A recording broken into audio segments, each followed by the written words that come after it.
Hi guys.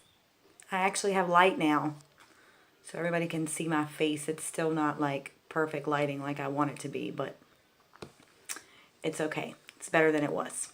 It's all that matters.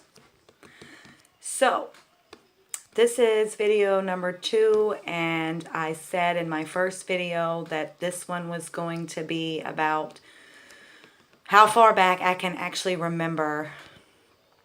So, I think I was like 3 or 4, and we lived in a small little house on East Courthouse Road in Crewe, Virginia. I remember there was a tiny little L-shaped room off to the left side of the kitchen, and that was my room. I had a day bed and tons of pink everywhere, Barbies, babies. I don't really remember what the kitchen looked like except the washer, I think, was in there. I don't remember what the living room looked like, the bathroom, or the other 2 bedrooms. I guess I just remember mine because it was mine. But anyways, there was a cow pasture in the front yard, and it was fenced in, and there was like a big fishing pond like dead in the middle of this fenced in cow pasture. And my brother and my dad and I were attempting to fish. I think my dad actually did most of the fishing. My brother and I were more interested in pissing the cows off. So we would chase them or throw things at them. And I've always had crazy hair. Long, curly, poofy, frizzy, thick hair. So in the midst of us pissing off the cows, they decided they're going to chase us back. And out of all days to get your hair tangled in a barbed wire fence, that was the day.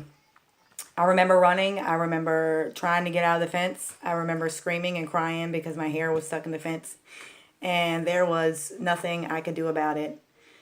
I don't remember how I got out. I don't remember like how my hair got untangled. I don't know if somebody helped me or if I just like ripped it out. I really have no idea. But that's actually the only thing that I remember from that specific house. A lot of my childhood memories were in Jetersville in a 3-bedroom trailer across the street from the Wingo Dairy Farm on 360. My dad was a dairy farmer on the farm, and my mom cleaned the houses surrounding the farm. And I would go to work with both of them sometimes, depending on what all they were, I guess, working on that day. But I remember my mom having to clean a house one day, and my dad had a lot of work to do on the farm, and so they decided that they were going to take me to a babysitter, which was off of 360 somewhere over a railroad track. I don't know the name of the road, but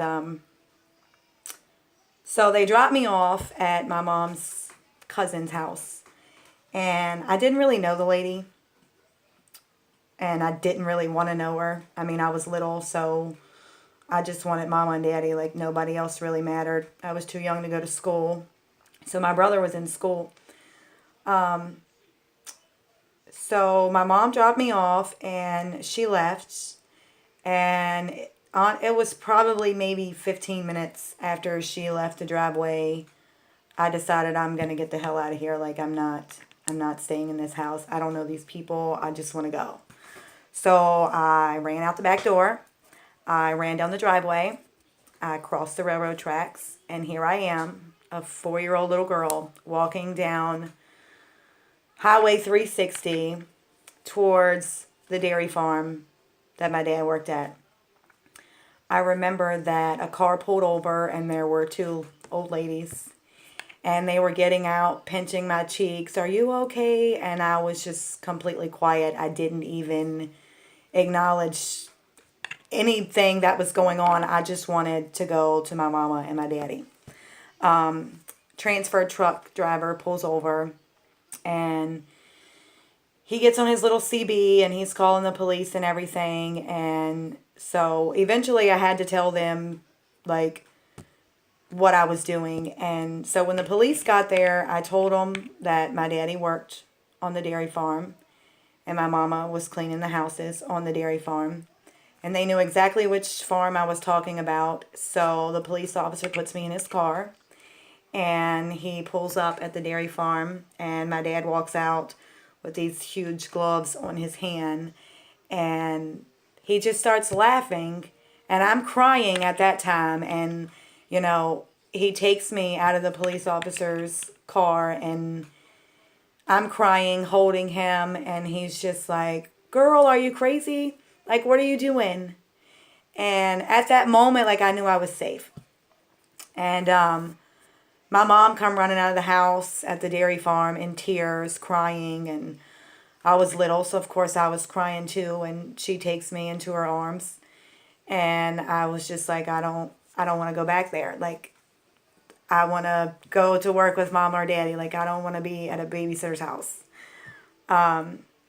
So my mom takes me inside the house, and the lady that she was cleaning the house for, she just loved me to death. She took me in the kitchen, and she gave me this plate of cookies that she had baked. And so I sat at the table eating cookies and drinking milk. And she taught me how to play the piano. Like, I have pictures of me playing the piano at this lady's house.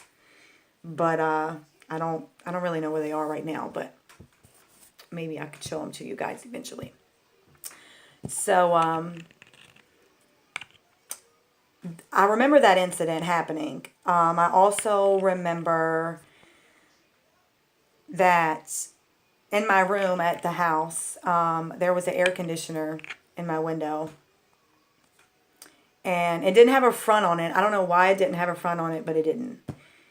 And I guess I was just curious, so I decided to take my hand and stick it straight in the air conditioner to figure out where the air was coming from, until it started making all these crazy noises because it had cut all 4 of my fingers. I didn't even cry. I think I was more shocked. But my mom come running down the hallway, and she's like hollering, "What are you doing? Don't do that." It was already too late. My fingers were already bleeding. So, but I was okay. I know that's like a random thought, but I remember that happening. I also remember my brother and I used to play with those little Matchbox cars out in the driveway.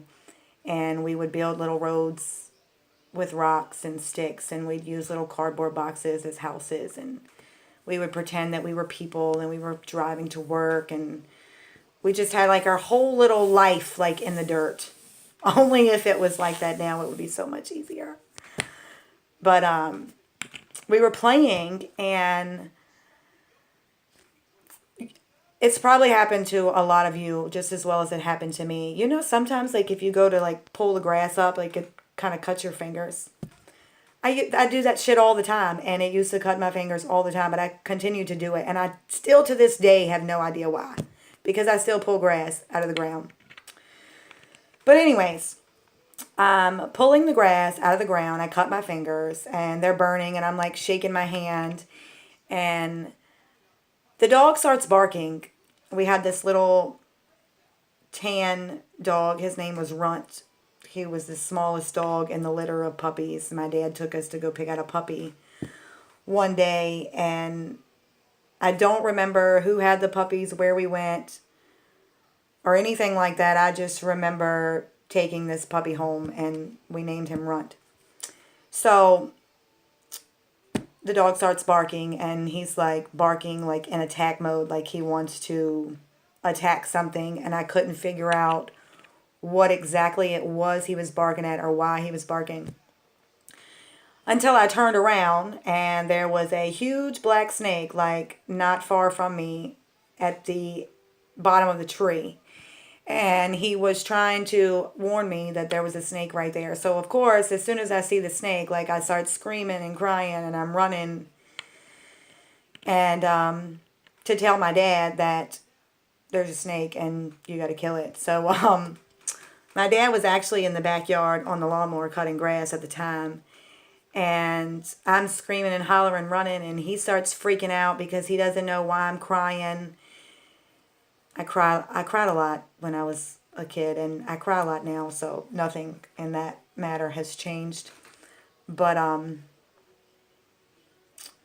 he gets off the lawnmower and he's like, "What's wrong? What's wrong?" And I'm like crying so hard. You know, you cry so hard sometimes like you can't really spit out what it is that you want to say. Well, that was one of those moments.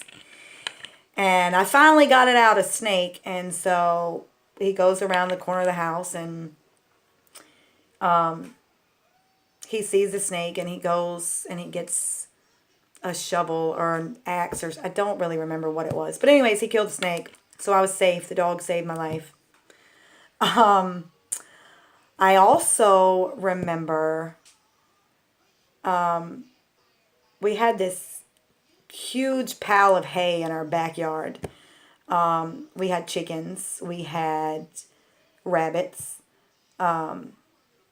And we actually had a cow. I don't know why we had a cow, but we had a cow. I guess it's just a farmer life. But there was a big hay pile back there. And there was a snake in the hay pile. And my dad had a pistol.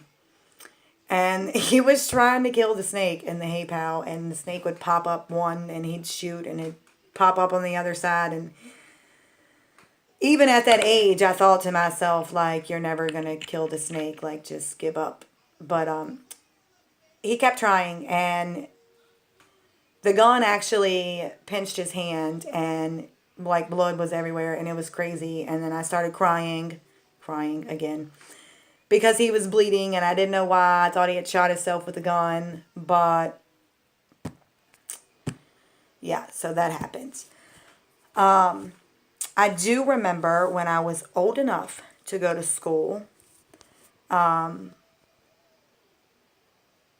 was in kindergarten in Crew Primary at the time. And I don't really remember who my teacher was, but it was an older black lady, and she was really nice. But you know how you have to sleep on those plastic mats in kindergarten? Like, those things are not comfortable, and I think everybody can vouch for that. But I had taken one of the markers that they draw on those, like, projector things with, and I had wrote all on my mat. And I had fallen asleep, and when I woke up, I had, like, everything that I wrote was, like, all over the side of my face and on my arm and everything. And I remember the teacher asking me why I took her marker and wrote on my mat, and I denied it. And I'm like, I didn't do it, but it was pure evidence that I did. But I actually met a girl in kindergarten class, and I don't want to say the name because I don't really know if it's okay with her, so I'm just going to leave the name out. If she's watching this, then she knows who she is. So this is where I met her at, and we were actually, like, really good friends. Like, she was, like, my best friend in kindergarten, and I remember that we used to play teacher and wife and husband and children in the little kitchen section in kindergarten class. And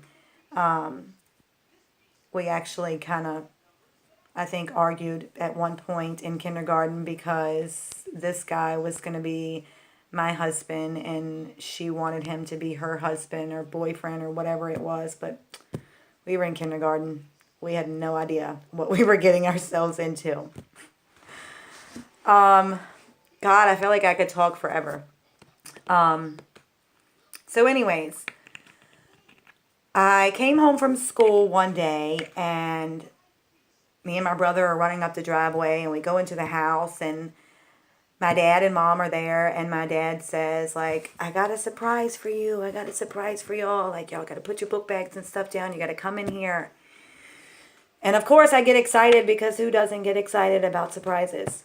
So we go into the living room and he tells us that we have to like kneel down and look behind the couch.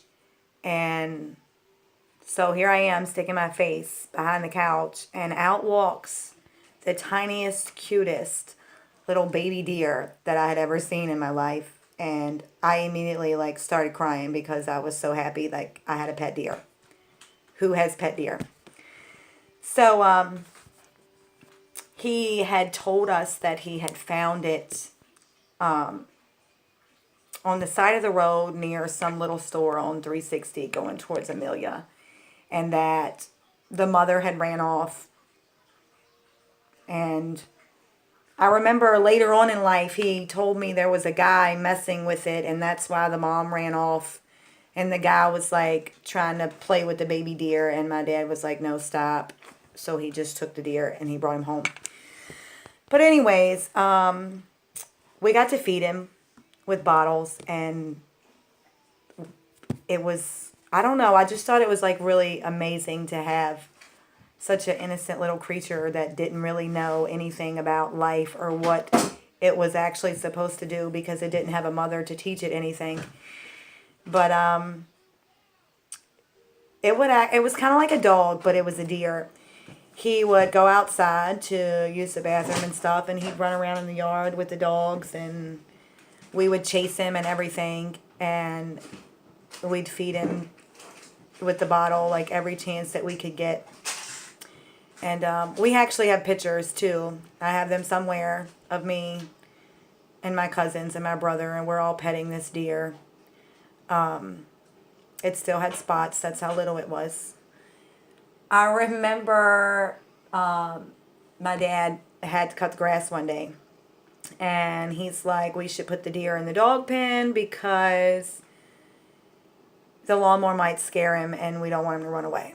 So at that time, the deer had like stubs. And he was bigger, of course. But so we put the deer in the dog pen, and my dad cranks the lawnmower and the deer just like goes apeshit, like literally. He's like headbutting the fence and busted his nose open, and there's like blood everywhere, and he's like making all these crazy noises. So my dad cuts the lawnmower off and he opens the dog pen, and pshoom, through the cornfield the deer went. And we never seen him again. I'm pretty sure he's probably hanging on somebody's wall now. I know that's kind of sad, but I mean, it's reality, right? Jeez. God, I could literally go on forever. Another childhood memory. I remember we were in Burkeville one time at my aunt's house, and she had this long sidewalk, and my brother had a skateboard, and he was riding the skateboard back and forth down the sidewalk, and I wanted to ride the skateboard so bad, and he just like refused. Like, no, you're a girl, you're not riding my skateboard, go away. So I got mad, and I started throwing rocks at him, and they would either be too light or too heavy, and they would fall behind or in front of the skateboard, but they never hit him. That only made me even madder. So there was a piece of the sidewalk coming up, and I decided to pick it up, and I threw it at him, and it hit him right in the head and busted his head open, and he's bleeding and he's crying, and he runs in the house, and I just got on the skateboard. I remember my mom coming outside and was yelling at me, and I got mad, and I went and stood over by a tree, and I crossed my arms like, yeah, I'm pissed off now because you yelled at me.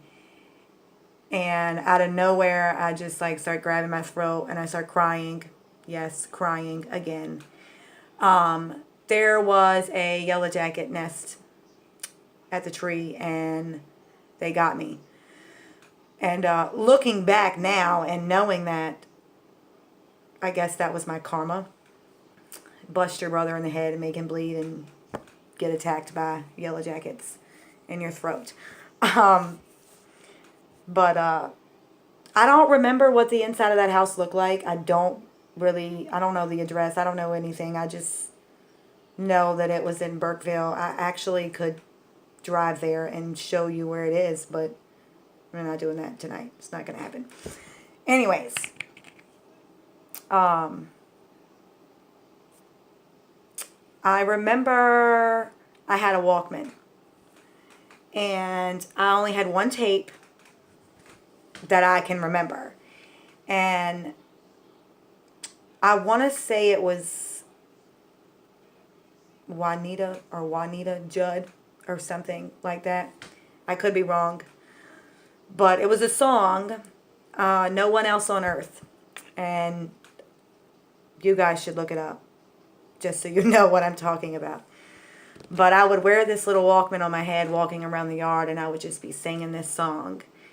And now I'm probably going to listen to this song after I post this video because now it's in my head.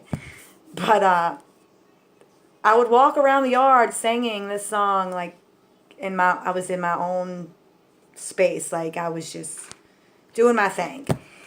And I wasn't really paying attention to what I was doing. I was just walking and singing and carrying on. Well, my brother was in front of me, and he had this huge, like, limb stick off of a tree, and he was, like, slinging it around in circles.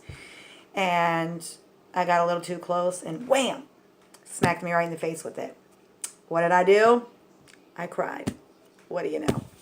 So, you know what? I don't even think he ever apologized, because I think still to this day, he's probably going to say it was my fault. I shouldn't have been following so closely. So, don't argue the point, Jason. That's my brother. For those of you who don't know. But, I remember, my mom and dad and aunt and uncle and their kids and me and my brother were all in my house in, Jetersville. And my mom's mom, my aunt's mom, wasn't doing so well. And she was in the hospital in South Hill. And I was so young, so I didn't really understand exactly what was happening. But I was old enough to understand, like, something's wrong. And my dad and his brother were drinking beer. I don't know what kind, but I know they were drinking beer. And my mom and her sister were, like, not happy. And they were crying and they were mad at the men because they were drinking instead of paying attention to them and taking into consideration that their mother was not going to make it. And instead of, being supportive, they were being drunk. I remember my aunt still to this day, and she probably remembers it too. She literally was doing jumping jacks in the kitchen, screaming at them that her mother is on her deathbed and they don't give a shit. Or she might have said fuck. I don't really know. One of the two. She was not happy. I mean, I don't blame her. But I remember that happening. I also remember that I had a cat. It was black and white. And I had a bird. And I had a hamster. My dad would bring us hamsters home all the time, and my mom would get so pissed off because they would always escape anyways, and then they become mice. But I had all three, and I was at school, and my aunt had came over with her youngest that wasn't quite in school yet, and our cats were brothers, so she brought her cat over to play with our cat, and I guess the cats got a little too carried away and had a little bit too much fun, because when I came home from school, one of the cats had ate my bird and the other one had ate the hamster. Like, how does that even happen in a day's time? Like, I don't know what my aunt was doing or what my mom was doing, or my cousin was so little there was nothing she could have done. But I was like so mad because The bird cage was on top of the entertainment center in the living room, and the entertainment center was tall, like really tall. And maybe it wasn't as tall as I thinking it is, but me being little, it was pretty damn tall. But the cat managed to climb on top of the entertainment center and open the bird cage and get in and eat the damn bird. I still can't wrap my head around how exactly that happened. So I just go based on what I was told. I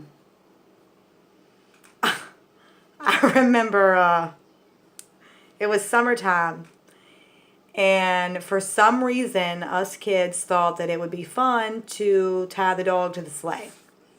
It was actually a Dalmatian. His name was Derby.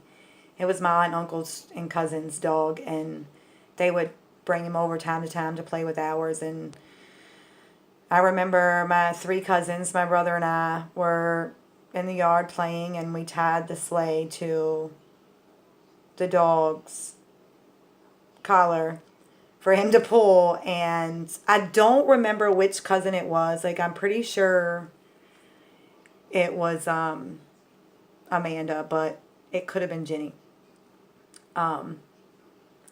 But one of them grabbed hold to the back of the sleigh, and the dog took off running and straight across the gravel, like nothing but gravel.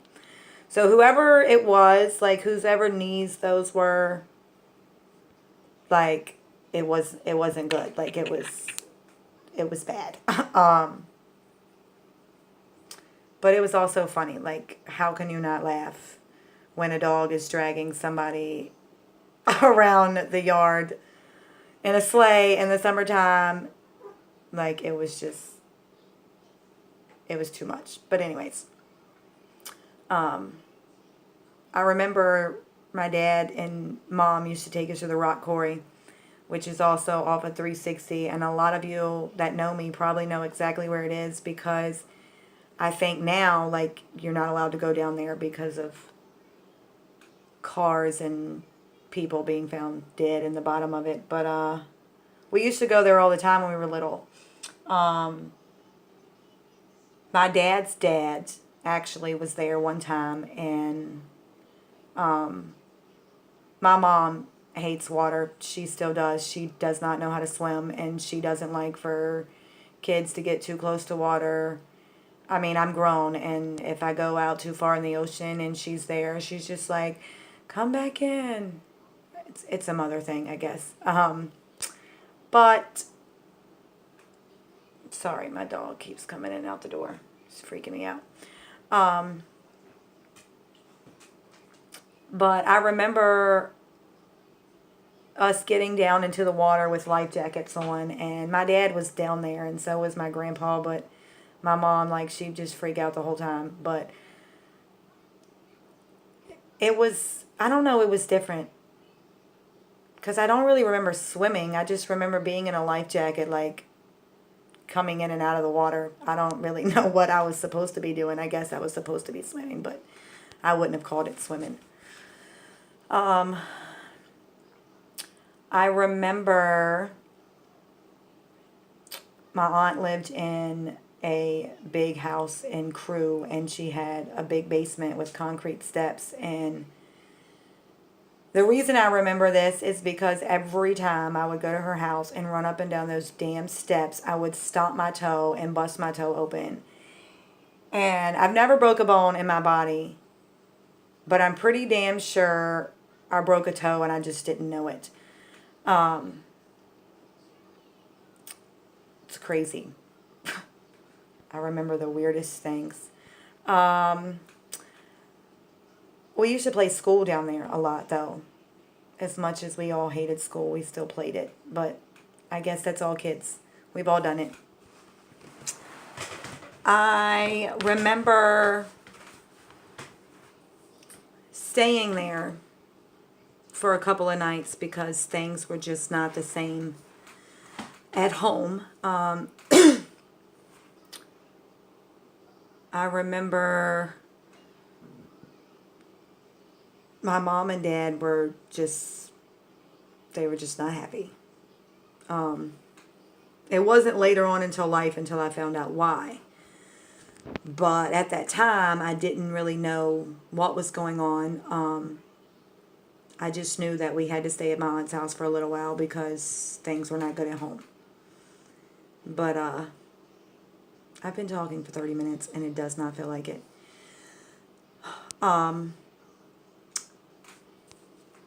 It's so much. It's crazy. Like, I still have a lot of my childhood to go, but I hope this video keeps you guys tuned in for more, because there's so much more to come.